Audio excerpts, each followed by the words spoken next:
네, 요나서 4장 1절부터 4절까지 말씀 우리 같이 한번 읽어보도록 하겠습니다. 요나서 4장 1절부터 4절 말씀입니다. 네, 요나서는 구약 저 뒤쪽에 요이라고 있어요. 요이라고 있어요. 오변미 할 때 거기 요이 있어요.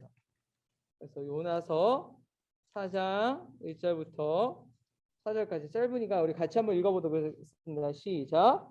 요나가 매우 싫어하고 성내며 여호와께 기도하여 이르되 여호와여 내가 고국에 있을 때 이러하겠다고 말씀하지 아니하였나이까. 그러므로 내가 빨리 다시스로 도망하였사오니 주께서는 은혜로우시며 자비로우시며 노하기를 더디하시며 은혜가 크시사 뜻을 돌이켜 재앙을 내리지 아니하시는 하나님이신 줄 내가 알았음이니이다. 여호와여 원하건대 이제 내 생명을 거두어 가소서. 사는 것보다 죽는 것이 내게 나음이니이다 하니 여호와께서 이르시되 내가 성내는 것이 옳으냐 하시니라. 아멘. 네. 오늘의 제목은 오해로 물들어버린 하나님의 은혜라는 제목을 가지고 여러분들과 좀 나누기 원합니다. 그 전에 이제 요나의 좀 배경을 좀 보고 싶은데 오늘 요나서를 시작하면서 요나 전체적인 배경과 하나님이 요나서를 통해서 어떠한 말씀을 하시고자 하시는지 그거에 대해서 여러분들과 좀 나누기 원합니다. 요나서는 BC 760년 전에 이제 경에 기록된 예언서입니다. 그래서 예언적인 어떤 선포보다는 사실 여러분 이 요나를 읽어본 사람들은 아실 거예요. 이게 약간 이솝우화 같기도 하고 동화 같기도 하고 이런 생각. 정말 물속에 큰 물고기 뱃속에 사람이 들어갈 수 있었을까? 아니면 하나님이 이거를 통자로 이야기한 건 아닐까? 아니면 비유일까? 다양한 생각도 들기도 하고 어떤 그러니까 선지자가 예언하고 막 선포하는 느낌보다는 어떤 요나의 자전적인 이야기 또는 요나의 참회록 같은 것이 아닐까라고 그런 느낌이 들기도 합니다. 그래서 어떤 학자들은 이 요나서는 비유다, 아니다, 풍자다 이야기하고 있지만 실제로 예수님께서 마태복음에 보면 이 요나의 기적을 언급하신 장면이 나옵니다. 그 말씀을 보면 예수님께서 그렇게 언급하신 것은 역사적인 사실이다라고 그러기 때문에 예수님께서 그렇게 내가 너희에게 보여줄 것은 요나의 기적밖에 없다고 말씀하셨던 그것들 통해서 이것은 사실로 역사적인 사실이다라고 받아들여집니다.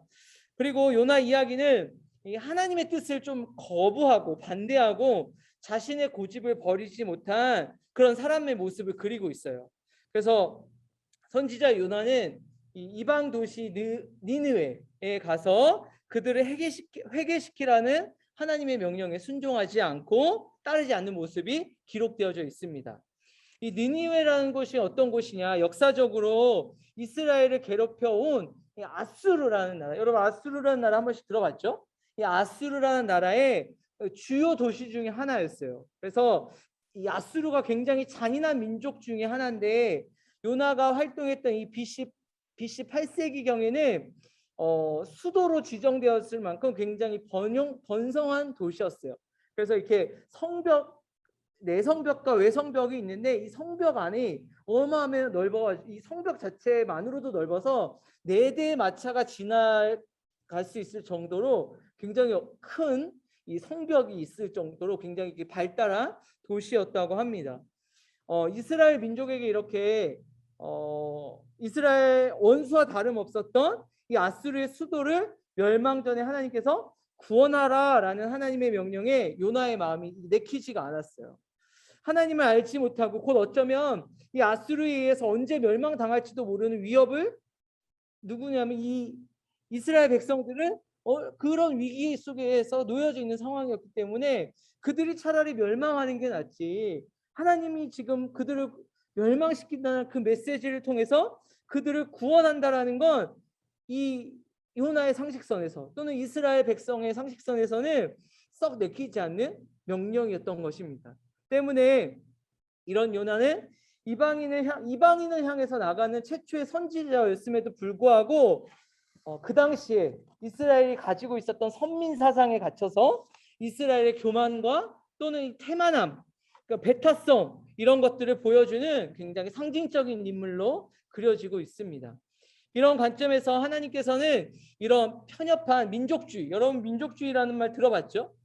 뭐 지금도 문제가 되는 것들이 있어요. 어떨 때 문제가 돼요? 뭐 국수주의, 그 그런 것들이 우리 주변 국가 중에 그런 나라가 있죠. 우길기 같은 거 딱 보면 그 국수주의, 뭐 민족주의, 자기 우월주의 이런 것들 나타내는 게 사실은 국제사회에서도 문제가 됐는데, 이 이스라엘 백성 역시도 그런 민족주의를 가지고 있었는데, 이런 편협한 민족주의를 어떻게 사용하셔서 이스라엘 이방인들 향한 복음을 전하게 하셨는가, 하나님은 그 이스라엘을 어떻게 사용하기를 원하셨는가 또 보여주는 책이기도 합니다.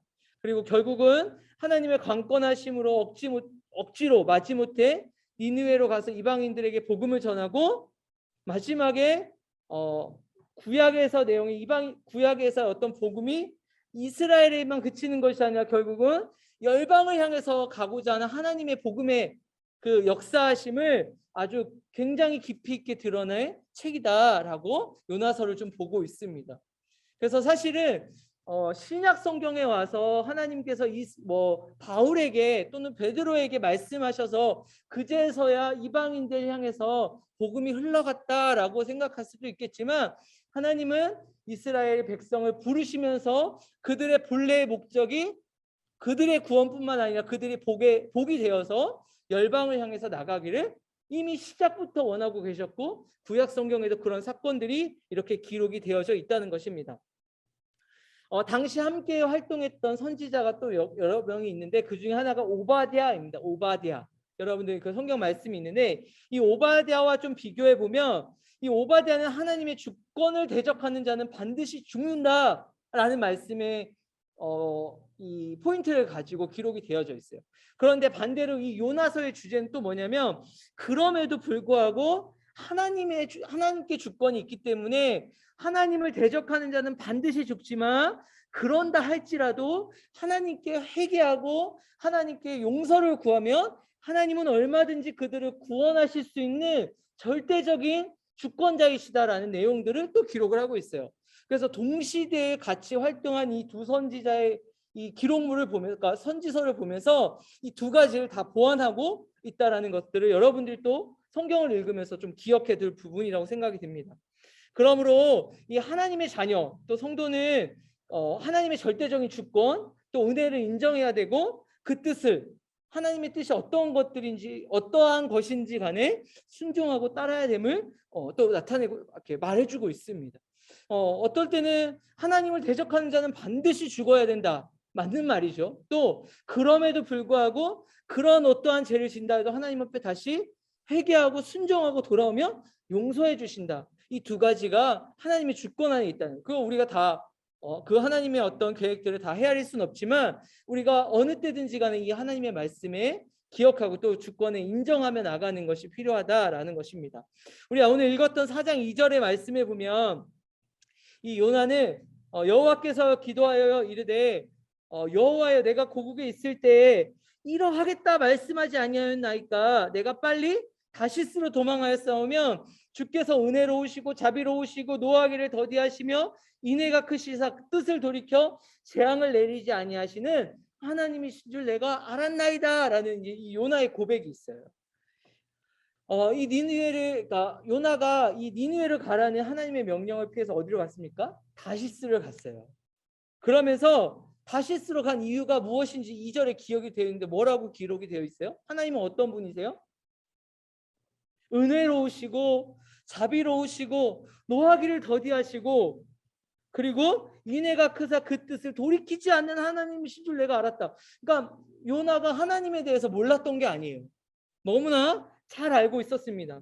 하나님의 사랑은 아무리 범죄한 니느웨 사람이라도 하나님의 사랑과 긍휼이 그들을 깨달아 죄악에서 돌이키면 그들을 멸하지 않으실 거라는 것들을 알고 있었어요. 요나는 그게 싫었던 거예요. 굉장히 어떤 사람이 좀 이따 여러분들과 좀 얘기하고요. 요나 뭐가 싫었어요? 그런 하나님이 그들을 그렇게 할 거라는 것들에 대해서 그게 싫었던 거예요.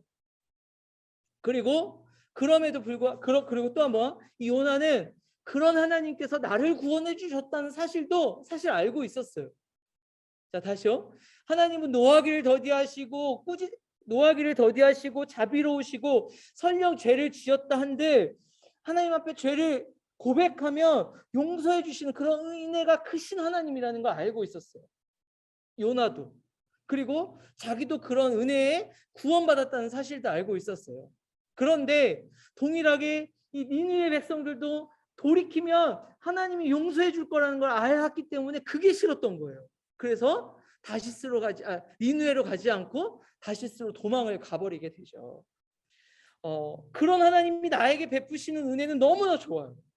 여러분들 하나님 나 감사합니다. 내가 이런 죄를 졌는데도 불구하고 나를 용서해 주시다니 하나님의 은혜는 크고 넓고 우주와 같고 그렇기 때문에 내가 구원받았습니다. 이건 너무나 좋은데 반대로 내가 생각하는 악인들에게까지 은혜를 베푸시는 것은 싫었던 거예요. 그들은 구원받지 못할 만한 내가 생각하기에 구원받지 못할 만한 너무나 그런 정과들이 있는데 이 자신의 어떤 원수인 이 아수르가 그 진노에서 피하는 것 자체가 너무너무 싫었던 거예요. 자기는 괜찮지만 아수르는 안 되는 거예요. 자기는 그 은혜의 구원을 받은 게 너무나 행복하지만 그 동일한 하나님의 은혜가 자기가 생각하는 악인들에게까지 끼치는 거는 견딜 수가 없는 거예요. 그래서 어떻게 해요? 이런 하나님의 이 은혜의 원리와 요나가 생각하는 인간적인 정의가 부딪히게 되는 거예요. 그러면서 어디로? 다시스로 도망가게 되죠. 그런데 하나님은 요나에게 이 40일이 지나면 무너지겠다라고 말씀하셨어요. 니느웨가 멸망하기를 바라는 요나는 그런 하나님이 결국은 그들이 돌아오면 용서해 주실 거 알았기 때문에 40일이라는 시간의 포인트를 가지고 그래 40일만 지나면 이 나라는 멸망할 거야. 그러니까 내가 어떻게 해서든지 피하고 와서 그들에게 그 소식을 전하지 않으면 되겠다. 이런 마음으로 그렇게 시간을 끌기 위해 다시스로 도망을 갔습니다. 어쩌면 니느웨 백성들이 무서울 수도 있지만 그것보다는 혹시라도 회개하여 용서함을 받을까 봐 그것이 무서웠던 겁니다. 때문에 시간을 끌어서 당연하게 그들이 멸망하기를 요나는 바라고 있었고 그것이 요나가 생각하는 정의였던 거예요. 그런데 여러분 기억할 건 제가 오늘 제목을 뭐라고 했냐면 오해로 물들어 버린 하나님의 은혜라는 제목을 지었는데 요나가 바로 그 하나님의 은혜를 뭐하고 있었다? 착각하고 있었다 라는 겁니다. 요나의 하나님의 은혜에 대한 오해는 하나님 보시기에 니느웨만큼 사실 이 요나도 괘씸한 사람이었어요. 심지어 그렇게 구원해줘가지고 이미 받은 구원 때문에 뭐하다? 내 말을 가지고 가서 전해라고 했는데 이걸 안 전해. 이거 얼마나 여러분들 봐요. 여러분들 하나님이시면 어떨 것 같아요? 요나 이 조그만 게 내가 그렇게 했더니 내가 건너 얘기한 것도 아니고 내가 직접 너 갔다 와 이랬는데 하나님한테 싫다고 해가지고 도망가 버리는 이 요나를 보면 사실은 니느웨보다 더 악하고 더 나쁜 그런 죄를 짓고 있는 모습을 가지고 있는 불순종한 요나의 모습이라는 거죠. 그런데 우리가 좀 기억해야 될 것은 말씀을 볼 때마다 좀 입체적인 어떤 시각을 가지고 보아야 될 필요성이 있는데 하나님은 온 우주의 창조자이시면서 구원자이시지만 또 굉장히 한 사람에게도 포커스를 가지고 계세요. 그래서 제가 수련회 때도 그런 얘기를 했는데 온 우주에 이 세상에 많은 사람들이 있어서 하나님이 예수 그리스도를 십자가를 보내서 우리를 구원해 주셨지만 이 온 우주에 나 하나 달랑 있다 하더라도 예수님은 나를 구원하는 방법이 십자가라면 예수 그리스도를 보내어 주셨을 거라는 거예요. 하나님은 온 우주를 통치자시지만 또 굉장히 한 사람에게 집중하고 계신데 이런 관점에서 볼 때 요나서는 이 니느웨의 어떤 변화들도 너무나 중요하지만 또 이 니느웨를 향해서 가라고 하는 이 과정 속에서 이 요나라는 선지자, 요나라는 사람이 하나님 앞에 이 회개하고 돌아오기를 바라고 하시는 하나님의 계획이 동시에 이루어지고 있다는 것들을 여러분들이 좀 보셔야 될 필요가 있습니다. 하나님은 그렇기 때문에 그 요나 한 사람을 구원하기 위해서 바다의 풍랑도 일으키시고 물고기도 준비하세요. 얼마나 큰 물고기였는지 감이 안 합니다. 물고기를 준비하시고 뒤에 보면 박넝쿨도 준비하셔서 하나하나 요나를 일깨워 가시는 장면들이 또 나옵니다. 만약에 니느웨 포커스만 있었다면 이 장면은 필요가 없었을 거예요. 그렇지만 하나님은 니느웨가 돌아오는 것들도 너무나 중요했지만 그 과정 속에 하나님의 사랑하는 요나도 하나님의 사랑을 알고 깨닫기를 원하셨어요. 그렇기 때문에 하나님은 이 일들을 이 요나서에 기억하면서 이 니느웨 전체를 향한 또 개인을 향한 하나님의 일들을 기록해 나가고 있습니다. 또 어떻게 보면 이 요나서는 니느웨 도시의 어떤 전체가 변화되는 것보다 더 어려운 것이 뭐냐면 단 한 사람의 회심이 어렵다라는 것을 또 보여주고도 있습니다. 그래서 하나님은 그 한 사람을 위해 일하시고 한 사람이 회개하면 수십만의 사람들이 돌아올 수 있는 가능성이 있다는 것들도 보여주시고 계세요. 그래서 우리가 하나님 이 세상에 누가 나를 위해서 가겠습니까? 라고 말씀하셨을 때 캠퍼스가 온 우주가 아니면 제천시가 변화될 것도 너무나 중요하지만 오늘 저와 여러분들이 이 공동체에 속한 단 한 명, 그 한 사람 바로 내가 하나님 앞에 변화되는 것들도 너무나 중요하다는. 그리고 하나님은 그렇게 변화된 나를 통해서 캠퍼스를 변화시킬 것이고 우리가 생각하지 못한 크고 놀라운 일들을 행하실 거라는 거예요. 그래서 우리가 하나님이 우리 가운데 행하시는 일들을 보면서 절대 우리를 도구로 사용하신다고 오해하거나 착각해서는 안 돼요. 여러분들의 복음의 어떤 파수꾼으로 가서 너희들 예수님 먼저 믿었고 내가 구원 줬으니까 너 가서 복음 전해. 순장 살아. 왜 안 사니? 당연히 살아야지. 마치 우리가 그렇게 명령되어지는 것다 보니까 하나님이 나를 그런 도구로만 보시는 건 아닐까 착각하실 수 있지만 절대 그렇지 않다라는 거예요. 사도행전에 보면 이 베드로와 고넬료가 만나는 장면이 있습니다. 겉으로 보기에는 고넬료의 회심과 가정의 구원이 핵심인 것처럼 기록이 되어져 있지만 그 사건을 통해서 베드로가 어떤 사람으로 변화돼요? 이스라엘 민족만 하나님이 구원하신 사람이 민족이라는 것, 그런 고정관념에 이 요나와 같이 사로잡혀있던 베드로가 이방인을 향해서 복음을 전해야 되는 것을 깨닫게 돼요. 그리고 그 복음의 여정들을 시작하는 기초로 그 시작점으로 고넬료와 만남을 하나님께서 사용하셨다라는 거예요. 때문에 우리는 만약에 고넬료의 어떤 회심만을 하나님께서 원하셨다면 굳이 베드로 말고 다른 방법들도 얼마나 많이 있었을 거예요. 환상을 보여줄 수도 있고 기적을 보여주실 수도 있었지만 누굴 사용하셨어요? 베드로를 사용하셔서 그 일을 행하셨다는 거예요. 그러면서 결국은 이 초대교회가 이방 선교를 향해 나갈 수 있는 이 시작점을 갖게 되었다는 거죠. 다시 한번 여러분 이 말씀을 통해서 여러분 기억해야 될 것은 하나님의 역사하심은 단편적이지 않아요. 그리고 여러분들이 오늘 이곳에서 훈련받고 순장으로 살아가고 때로는 복음을 전해라 라고 하는 하나님의 그런 메시지가 나를 도구로 아니면 나는 그렇게 밝게 사용할 수 없는 존재야 라고 말씀하시는 것이 아니라 그렇게 복음자로 부르실 뿐만 아니라 순장의 삶을 살아가는 삶을 통해서 하나님을 다른 사람을 구원하실 뿐만 아니라 저와 여러분들을 성장하게 시키시기 원하시는 거예요. 이게 동시에 하나님이 이루어 가시고자 하는 하나님의 계획이라는 거예요. 여러분 아주 정교한 톱니바퀴 아시죠? 톱니바퀴가 한 개만 아작나면 이렇게 어그러지면 어떻게 돼요? 그냥 멈춰버려요. 그렇지만 하나님이 저와 여러분들을 향한 우리 공동체를 향한 계획들은 아주 정교한 톱니바퀴와 같아서 하나님의 거대한 이 구원의 계획들이 이뤄가는 동시에 저와 여러분들을 향한 하나님의 일들이 이뤄가고 있어요. 그렇기 때문에 우리는 자칫하면 이 하나님의 거대한 계획만 이뤄가는데 내가 그냥 사용되는 것이 아닌가 착각할 수 있지만 하나님은 또한 나의 톱니바퀴를 통해서 내가 성장하고 커가고 회복되어지고 변화되어지고 하나님이 기뻐하신 뜻대로 우리를 성장하기 원하신다는 거예요. 그래서 저와 여러분들이 오늘 이곳에서 함께 예배를 드리고 또 온라인으로 함께하는 우리 지체들이 기억해야 될 것은 하나님은 오늘도 온 세계에 있는 모든 것들을 통해서 또 오늘 저와 여러분들을 통해서 공동체를 통해서 함께하는 동역자를 통해서 하나님의 그 일들을 이뤄가신다라는 거예요. 그리고 저와 여러분들의 구원을 날마다 이뤄가고 있다는 사실들을 꼭 기억하셨으면 좋겠습니다. 요나서는 이제 1장부터 4장까지 기록이 되어져 있습니다. 그래서 1, 2장에서는 요나의 불순종과 회개, 구원의 이야기를 다루고 있다면 이 뒷장에서는 니느웨의 재회개, 그러니까 구원의 이야기로 니느웨를 향한 하나님의 긍휼이 똑같이 비중을 가지고 기록되어져 있습니다. 누가복음 15장에 보면 여러 가지 비유가 있는데 그 중에 무슨 비유가 있냐면 돌아온 탕자의 비유가 있어요. 이제 탕자의 비유 여러분 많이 드셔보셨대요.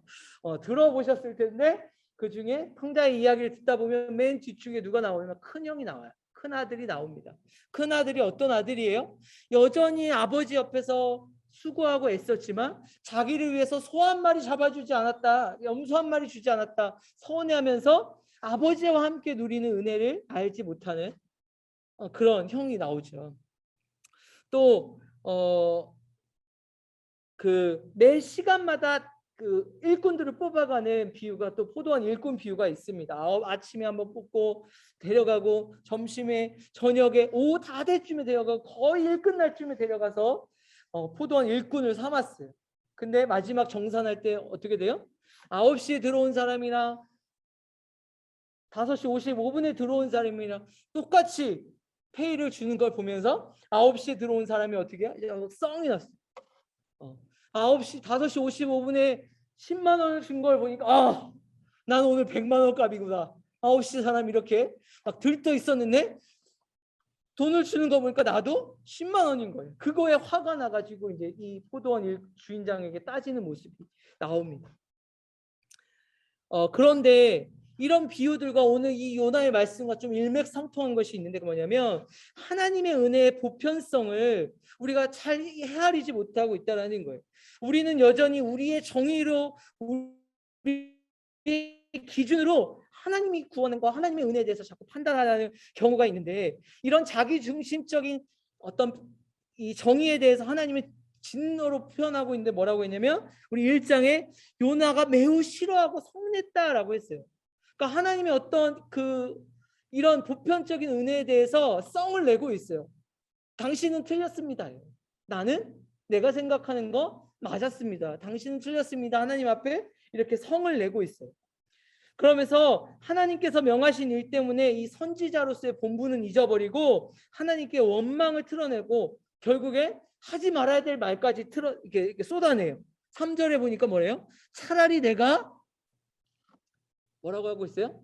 죽는 것이 낫겠습니다. 그러니까 막 죽을 만큼 이 사건을 내가 막 이렇게 못 견디겠다라고 하나님 앞에 그런 말까지 쏟아 부으면서 하나님 앞에 원망과 분노를 나타내고 있는 모습을 보여주고 있습니다.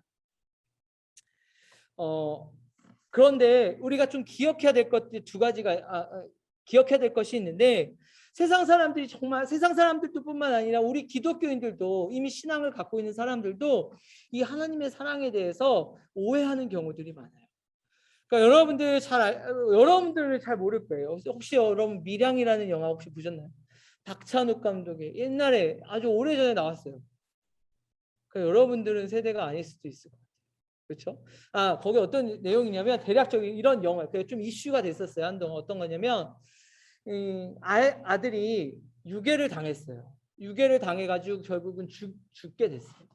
죽게 되고 그 유괴범은 잡혀서 감옥에 갔어요. 그 마음을 달랠 길 없던 이 여자 주인공이 무엇을 전도를 당하게 돼요. 그래서 교회를 가게 됩니다. 그래서 자기 어려운 마음들을 하나님 앞에 막 쏟아놓고 같이 위로받고 하니까 이 마음이 회복이 된 거예요. 그래서 어떤 생각이 드는 안 되겠다. 나의 자식을 죽인 그 사람을 가서 내가 용서해야 되겠다고 이제 그 교도소를 찾아갑니다. 그랬는데 웬걸 교도소에 간 그 범인이 교도소에서 하나님을 만나는 거예요. 그러면서 이 사람한테 뭐라고 하냐면 저는 이미 하나님께 용서함을 받았습니다.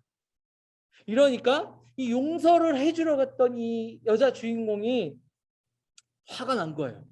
내가 용서하지도 않았는데 하나님 당신이 뭔데 용서해. 그러면서 갑자기 이제 삐뚤어지게 나가요. 그러면서 막 이제 일탈하는 장면이 나옵니다. 그런데 여기서 보면 두 가지에 대해서 기독교에 대한 잘못된 편견이 있었어요. 첫 번째는 뭐냐면 하나님이 우리가 죄를 지은 것이 아무리 하나님 앞에 용서함을 받았다 그래도 우리가 죄를 지은 당사자, 예를 들어 친구 아니면 피해를 입힌 사람들에게 용서를 구해야 돼요. 하나님께만 용서를 받는 건 성경에서 말하는 회개의 원리가 아니에요. 하나님 앞에 정말 내가 회개를 했다면 친구에 가서 용서도 구해야 되고, 만약 금전적인 피해를 줬다면 금전적인 보상을 다시 해야 되지. 그냥 하나님 용서해 주세요. 그래 내가 널 용서한다. 용서받았다. 끝. 기독교에서 이야기하는 회개는 절대 이것이 아닌데 여기서는 그런 관점으로 표현을 했어요. 그래서 이 죄수가 나는 이미 용서를 받았기 때문에 너한테 그 애기 엄마한테 용서받을 이유가 없다라고 이야기하는 이슈가 하나가 있었고, 또 하나 뭐냐면 반대로 용서해 주기로 갔는데 이미 용서받았다는 거에 뭐예요? 이 엄마가 화가 났어요. 그러면서 신이 뭔데 내가 용서해 주지도 못했는데 안 했는데 용서를 하냐, 이런 관점인데 이것도 이제 우리가 잘못된, 이게 지금 누구예요? 요나와 같은 관점인 거예요. 뭐예요? 이미 우리가 더 큰 은혜로 하나님 앞에 구원받고 용서함을 받아서 그를 용서한 것이 하나님의 정말 하나님의 말할 수 없는 그 은혜로 그 사람이 용서를 받았는데, 그 사람이 하나님 앞에 용서받은 거 내가 용서하지 내 정의로 용서하진 않았는데 하나님이 왜 그를 용서하냐면 하나님의 어떤 이 정의에 대해, 하나님의 은혜와 은혜의 구원에 대해서 화를 내고 거기에 대해서 잘못되었다, 하나님의 은혜는 잘못되었다라고 이렇게 분노를 나타내는 장면이 나오게 됩니다. 이것도 기독교에 대한 하나님의 은혜에 대한 잘못된 해석인 거예요. 설령 그게 너무나 화가 나고 그랬을 수 있었을 것 같아요. 저 같았어도 그럴 것 같습니다. 그러나 이미 말할 수 없는 죄를 탕감받은 자로서 자기에 미치지 않는 상황이지만 그럼에도 불구하고 하나님의 은혜로 구원받은 그를 향한 나의 신뢰, 하나님에 대한 신뢰가 그를 동일하게 용서할 수 있었어야 되는데 우리는 이 두 가지에 대한 잘못된 편견의 세상으로 확 넘어가서 그렇게 영화가 만들어져 버리고 기독교는 그런 종교다라고 세상에서는 이야기하고 있습니다. 내가 용서 못한 이가 하나님께 용서받았다는 것을 받아들일 수가 없었습니다. 요나의 분노도 이와 비슷하면서 하나님은 오히려 이런 요나에게 반문하셨어요. 네가 성내는 것이 옳으냐?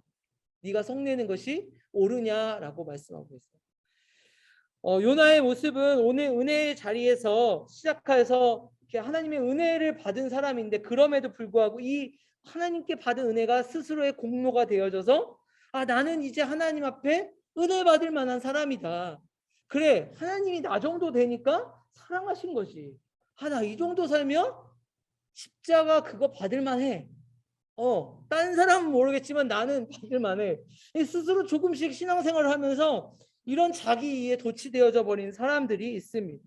그리고 때로는 교만해지기도 하고 때로는 자기 연민을 느끼기도 하고 다른 사람들을 판단하기도 하고 시기하기도 하고, 그러면서 하나님께 선택받은 나는 괜찮지만 동일하게 하나님이 그런 마음으로 선택하려고 하는 니느웨는 안 된다는 자기의 의가, 자기의 어떤 정의가 불쑥불쑥 나타나서 하나님을 판단하고 하나님께 이야기하고 있는 겁니다. 아마 니느웨의 마음이 이랬을 거예요. 하나님, 니느웨 백성을 구원하시려면, 그리고 나를 거기에다 보내시려면 적어도 나와 상의해야 되는 거 아닙니까? 내가 갈 건데 내가 갈 건지 아닐 건지 정도는 물어보고 나를 보내셔야지 가라라고 하는 거 좀 너무한 거 아닙니까? 이런 마음이었지 않았을까? 혹시 여러분들 중에 그런 사람 있으세요? 하나님이 여러분들에게 무언가를 요청하셨는데 하나님, 그 정도는 나하고 상의를 하셨어야지 지금 무슨 일이에요? 저보고 순장으로 살라고요? 그게 말이나 됩니까? 제가 그냥 한쪽 정도 발 정도는 걸칠 수는 있는데 그렇게 깊이까지는 못 갈 것 같아요. 그 정도는 아니죠. 저보고 스틴트를 가라고요? 우리 주연아? 고민을 우리 많이 해가지고 우리 스틴트 준비하고 있는 우리 주연 소장님. 최소한 어느 나라를 갈 건지는 제가 결정해야 되는 거 아닙니까? 가라고 하고 갑자기 갑자기 네팔 우리 보라 순장님이 갔다 왔던 네팔 가라 이렇게 하니까 네팔이요? 전 네팔 일도 생각이 없었고 지금 북한을 위해서 이렇게 마음을 먹고 있는데 그 정도는 하나님 상의하셔가지고 나한테 해야 되는 거 아닙니까? 굉장히 이성적이고 그럴 수 있을 것 같았지만 우리가 때로는 우리의 공로에 취해서 하나님이 부르시는 하나님의 은혜에 응답하지 못하고 마치 나도 그런 것 하나님이 방향과 하나님의 의보다 더 중요한 것이 있는 것처럼 하나님 앞에 이야기하는 경우들이 있어요. 하나님 다 좋습니다. 그래도 공부는 해야죠. 성공은 해야죠. 하나님 누군가를 향한 이 복수심은 절대 내가 내려놓을 수 없어요. 다 이해합니다. 라고 생각하는 경우들도 있을지 모르겠어요.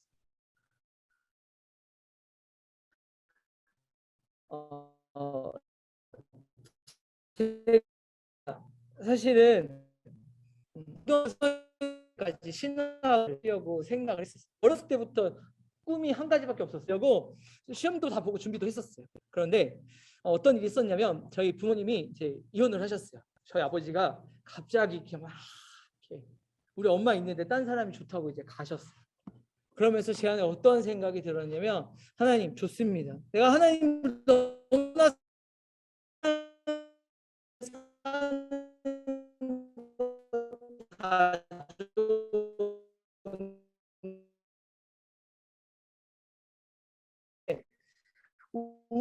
용서하라면 난 신학 안 하고 우리 아빠는 안 됩니다. 내가 못합니다. 그리고 만약에 하나님이 그것까지 사랑하라고 하신다면 저 안 갔습니다. 그래서 하나님 막 씨름을 하다가 안 갔어요. 그래서 원서도 안 냈어요. 그리고 완전 다른 과로 이렇게 해가지고서 이제 가게 됐죠. 누구 같아요? 요나와 같아요. 제가 그랬어요. 그러니까 우리의 신앙이 때로는 모든 것이 다 되는 것처럼 하나님 앞에 손들고 저는 주를 위해 살겠습니다 이야기하지만 하나님 이거는 아니죠. 하나님 이건 안 됩니다. 제가 했을 때 이거는 하나님 양보 못합니다. 때로는 우리가 하나님 앞에 이렇게 이야기하는 것들이 너무 많은데 그게 지금 오늘 요나와 같은 모습이라는 거예요. 여러분 요나를 향해서 손가락질할 수 있어도 저런 시건방진 놈 하나님이 가라고 했는데 안 간. 그런데 오늘 우리가 그런 삶을 살고 있을 때가 많이 있다라는 거예요. 그렇게 하나님 앞에 주장할 때가 너무나 많이 있다라는 겁니다. 아무리 자신에게 중요하고 소중한 것이라도 하나님 뜻보다 우선되어서는 안 되면 안 되는 거 우리와 다 알고 있잖아요. 그럼 불구하고 하나님 앞에 선뜻 이것까지 포기하면서 나가지 못하는 게 우리라는 거예요. 심지어 이 요나는 뭘로 부르셨어요? 선지자예요, 선지자. 그런데도 하나님의 뜻은 다 받아들이지 못했다는 거죠. 요나서는 오늘날 살아가는 우리 이야기일 수도 있다는 생각이 들었어요. 준비를 하면서 자기의 자만심에 빠져서 우월, 영적인 교만, 어느덧 그리고 여기 들어오지 못할 사람 우리 스스로 경계를 짚고 판단하는 경우들이 많이 있다라는 거예요. 여러분 혹시 주변에 전도의 대상자를 향해서 여러분들이